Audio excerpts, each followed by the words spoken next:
አርቲፊሻል ጥርስ መሰራት አስባችኋል? እንግዲያውስ እነዚህ ነገሮች ቅድሚያ ማወቅ ይኖርባቸዋል። የመጀመሪያው የሚደረግላችሁን የአርቲፊሻል ጥርስ አይነትና የህክምና ሂደቱ ምን እንደሚመስል በደንብ አውቃችሁና ተረድታችሁ መጀመር አለባችሁ።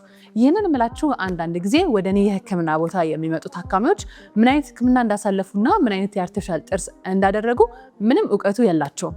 ይህ ደግሞ ለእናንተ ለወደፊቱ በጣም ችግር ሊፈጠር ስለሚችል እያንዳንዷን ስቴፕ አውቃችኋትና ተረድታችኋት ፈልጋችሁ እንዲሁም ደግሞ ተስማምታችሁ ህክምናን ማድረግ አለባችሁ። ወደኛ የህክምና ቦታ ስትመጡ የህክምና አማራጮችን፣ ጉዳቱን፣ ጥቅሙን እንዲሁም ደግሞ ወደፊት ምን ሊሆን እንደሚችል እያንዳንዱን ነገር አስረድተናችሁ እናንተ ስትፈቅዱና ስትስማሙ ነው ምን ጀምራችሁ። ይህን ደግሞ ያው መታችሁ የታከማችሁት በደንብ ታውቁታላችሁ። እንዲሁም ደግሞ አዲስ ማሰራት የፈለጋችሁ ሰዎች እኛ ጋር መታችሁ ጎብኙ። በጣም ቆንጆ ጥርሶችንና በጣም ጥሩ የህክምና አማራጮችን እኛ ጋር ማግኘት ይችላሉ።